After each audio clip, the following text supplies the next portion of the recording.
So I thought I'd choose this time to share a journey that I had doing a festival, the fears that I had, and the fear of public speaking. I now know why Barbara Streisand doesn't want to sing all the time. Okay, Georgetown Festival. Georgetown is in Penang, Malaysia. It started about 5 years ago. I was given this opportunity. I was terrified, and I didn't know what to do. So here goes. It's a dream. I did a festival. I was asked to do a festival 12 years ago. I failed. And then when the state of Penang said, look, we want to celebrate the UNESCO listing, so we think we want a festival. Can you do one? So I thought, and I remember when I was about 24, I saw this film. It's Fitzcarraldo, about a man's dream of starting an opera house up in the Andes. And there was this one picture that stuck in my head about how he moved a steamship up the Andes. It was an amazing, amazing image and film. And it stuck in my head that everything is possible. So you don't have to be afraid. You just have to try it and fail and do it again. So that was my start. 7th of July was an important day. That's when Penang, Georgetown, and Malacca got listed, UNESCO listed for historic ports of Straits of Malacca. And we were given it because we have outstanding universal values of architecture, food, tradition. So 7th of July was the beginning. I was asked to do a one-day celebration to celebrate it. And I was given 8 days, very little money, and said, okay, do something.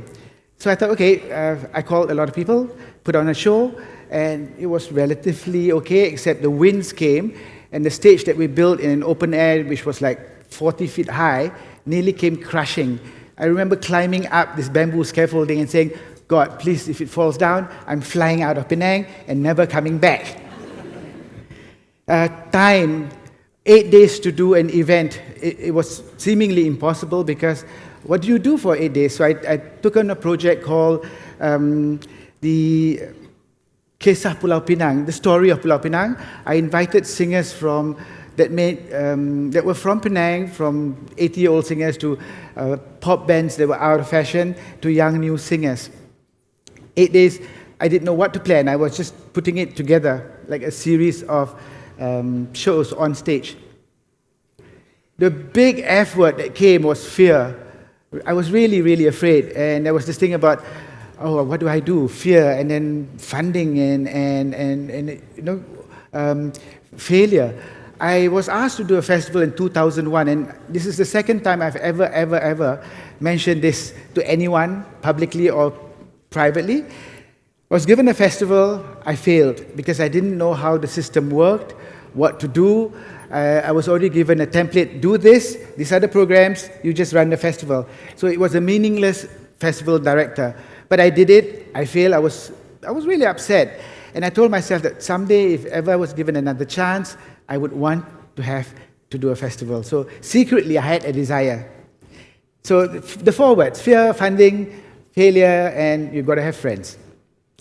Fear, the first festival, 2010, I was asked to do a festival, and I thought, okay, what do you do? I was given 6 weeks to plan a festival. Very little money, a 1-month festival. I thought, how do you even start? I've never done a festival. How do you put things together? I'm no expert. I studied town and country planning in Manchester. I did gardens. I was a landscape gardener. I had a modeling agency. I traveled. I had fun. I'm very grateful to my late father because he never pressured me. But at 45, he asked me, when are you going to get a job? So I was just really, really scared. But something inside me felt that I wanted to overcome that failure that I had in the first time I did a festival. So I failed. It was a festival that was in 2010. It was sponsored by a big company. It was already, by that time, an 8-year-old festival. I was given this really good opportunity, but I didn't know what to do, and I didn't understand systems. I didn't understand institutions. I didn't understand governments. I didn't understand funding. I actually didn't understand anything. I just thought, well, I'm a little bit creative. Let's try to do it, So I did. Funding, and we all worry about money. And I thought, okay, Georgetown Festival 2010, I was given 400,000, which is not a lot of money when you think about a month's festival. I said okay to a commission play done by a friend who was already had something in hand, and it was already half the cost of the festival. So where do you start a festival when half your budget's gone in one play and you still have got 30 days to go? So I don't know. I just thought, let's just do it first and then see whether I go to jail or not at the end of the festival. So, but we have a really great chief minister who pulled me aside and said, look, if you really need help, call me. And I took it to heart that this man meant it, and so I thought, okay, let's just do it. So this is something that I thought, how do you start a festival and how do you brand a festival? And there were, in Malaysia, I looked at Singapore, which is a 37-year-old festival this year. There's one in Johor that's 10, it's a southern state. There's Kuala Lumpur, that's also 10, and there's Malacca, that's 6 years old. So how do I compare, where do I go? And I thought, okay, what do we have? Then I thought, let's dream big. Let's put attention onto us. So I thought of shows. These 5 shows here. One is Vertical Road by Akram Khan, who is also a choreographer for the London Olympics. And Singapore was to have them in 2012 or 13. And I thought, let's call. I did a cold call, got the manager and said, can you come to Penang? It was going to cost a fortune, but I had him for 1 day. And then these other shows are really, really big shows in the international performing arts. And I thought, well, let's just be brave, have the big shows, because then people will take notice. Actually, it worked, because in the last 1 year, I've been invited to Edinburgh, Taipei, Seoul, Brisbane, Melbourne, Yokohama, because everybody thinks that we are a big festival because we had these big names. But actually, we're a really small festival. We're 5 years old, and we're learning, and we're growing. These are friends. In my first year, I had 6 weeks. I thought, what do? You call friends. You really need help. So I called friends from all over the world who said, can you help me? I'm having a festival. Can you show me your film? So Glenn, who's from Singapore, said yes. Ghaffar Furaza from Beijing Opera said, yeah, I'll come. And nobody wanted to charge me a huge amount of money. And people said, there are a lot of people out there that want to help. And there are a lot of artists or performers who just want to perform and believe in performing and love the arts. The rest are just people I knew who said, okay, let's just do it. And today, 5 years later, they're still friends, thank God. And they still come up to help me. The guy in red is my biggest fan. I'm a great friend. He's my chief minister, who for the last 5 years has given me total freedom to curate a festival. Like, I think it's a really privileged position where there's no control. He doesn't tell you what to do, how to do it, just do it. And if I fail, I'll get the sack. But for 5 years, he's trusted me. And although he's not a friend, he's my boss, I put him there because it means a lot to me that someone supports you. These are the big acts that I told you about. The guy that did the Red Box is a production called Mangania Seduction. It's a huge show that traveled to the opening of Melbourne Arts Centre. It also did Lincoln Centre. And I brought him to Georgetown 3 years ago. I failed that year because we lost money. And he sat with me and says, it takes 5 to 7 years to anchor a festival.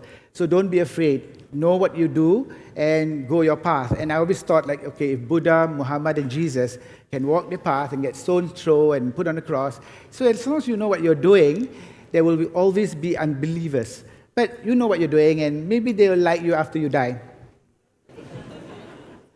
Okay, this is the festival, a little collage of what we've done in the last 4 years, the first 4 years. I had everything from fashion to tradition to dance to music to opera to films, and a lot of it is about celebrating your city.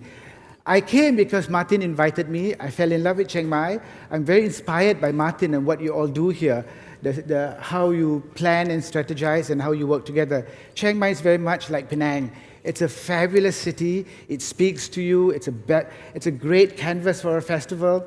Everywhere you go, you see interesting things.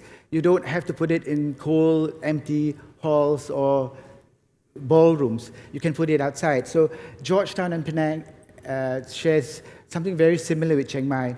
So, like you see, we've had all sorts of things, from a fashion show with New York models and showing old jewelry to endangered performing arts. My mission with the festival has always been Southeast Asia, has always been to make arts very, very accessible. I am learning, I enjoy it because somebody pays you to run a festival so that you can learn new things in your life. What a better job. This is this year. This year was a really breakthrough year for us. We had some really interesting acts from the region, and it was quite a breakthrough year because in the opening day, somebody really kind from New York Times gave us a glowing report. So we made New York Times for the first time. The real thing about Georgetown Festival is to make arts very accessible. We have a whole month of shows.